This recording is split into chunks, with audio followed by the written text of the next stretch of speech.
Okay, welcome to the Deep Dive. Today, that's July 9th, 2025.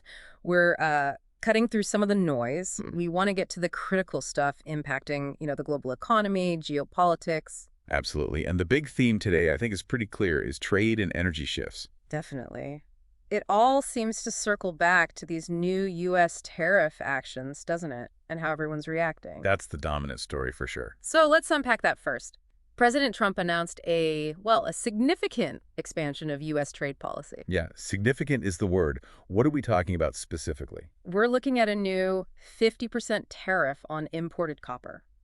50%. Wow. And also new duties on semiconductors and pharmaceuticals. Oh. The deadline is firm, August 1st. So coming up very quickly. And this isn't just tweaking things around the edges. Not at all. It's a really bold move, and you can already see the global repercussions starting. That's precisely it. What I find fascinating is just how fast other countries are responding. Oh, yeah. And, in really different ways. Some are digging in their heels, others are, well, scrambling. And the contrast there is really striking, isn't it? Like, you take Malaysia.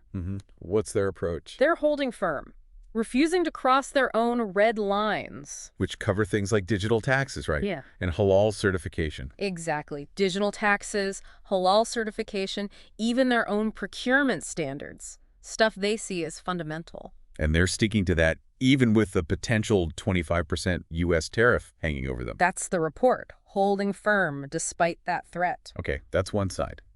But are other nations following suit? Or are we seeing more negotiation? Well, that's the interesting part. On the complete other hand, you've got Indonesia. Right. And they're facing a 32% tariff, is that it? Yeah, an impending 32%. And they're actively pushing for that to be reduced. How? Are they offering something in return? They are offering concessions like tariff cuts on U.S. goods coming into Indonesia and promising billions in new purchases. So, a very different strategy. Really highlights the complexity, doesn't it? No single reaction. Definitely a multi-speed global response to these protectionist moves. Indeed. And if we zoom out a bit, look at the bigger players. The European Union. What are they up to? Well, they're already talking closely with the U.S., trying to navigate this, figure out scenarios. Makes sense. Preparing for different outcomes, seeking exemptions before that August deadline hits. Exactly. And you can feel these tariff jitters in the markets, can't you? Oh, absolutely. Oil prices, for example, we saw Brent dip a bit. Yeah, down to $70.08 a barrel. Yeah. And WTI fell to $68.25. Now, that might seem small, but for the oil market. Which is so sensitive to this stuff, yeah.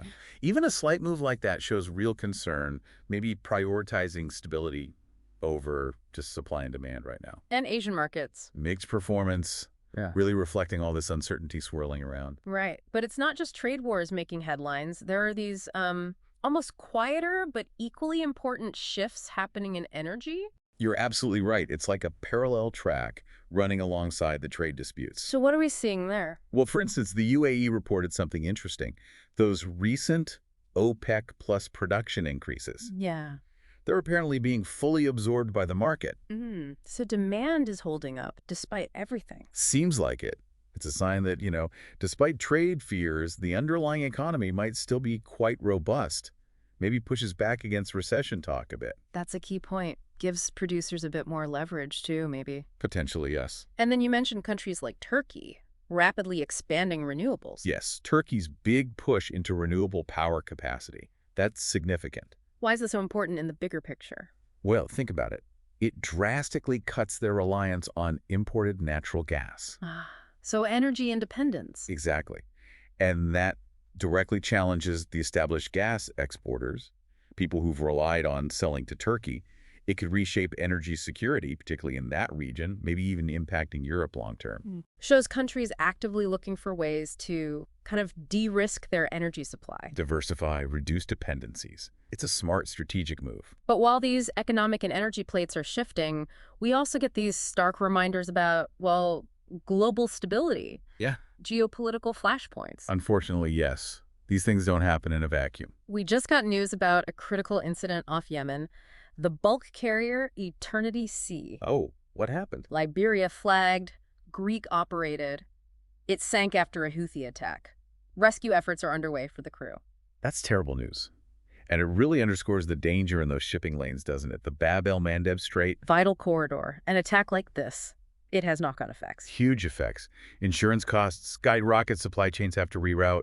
It impacts everything, consumer goods, industrial parts, you name it. Just shows how quickly global events can intersect and cause disruption. And spinning the globe closer to Europe, there's France. Yet the domestic political situation there, it's still chaotic, isn't it? It really is. And it's not just internal anymore. It's actually causing France to lag behind other EU economies. Investors getting nervous? Seems like it. Investors are looking elsewhere towards more stable environments. It puts pressure on the whole EU's financial stability, really, at a time when they need cohesion. So if we try and pull all these threads together, Yeah. what's the big takeaway? Yeah, what does it all mean? I mean, it feels like the global landscape is just incredibly fluid right now, a period of really intense flux. You've got these interconnected shifts, trade policy changing dramatically, Energy dynamics evolving very fast. and these persistent geopolitical hotspots flaring up. It's a complex picture. It really is a Look, constantly shifting tapestry. exactly. And what this deep dive really shows, I think, is how things that seem separate, a tariff debate here, a clean energy project there, a sad maritime incident over there, they're all actually interwoven, part of this bigger, evolving global story. A story that affects all of us, right? Often in ways we don't immediately see. Definitely. It impacts everyone. So here's something for you listening to maybe think about this week. As these global trade policies keep shifting, these tariffs get adjusted. How might that specifically reshape things in your own life? Not just the big international supply chains, but maybe the prices of everyday goods you buy, Yeah. the services you use. It's a ripple effect worth pondering.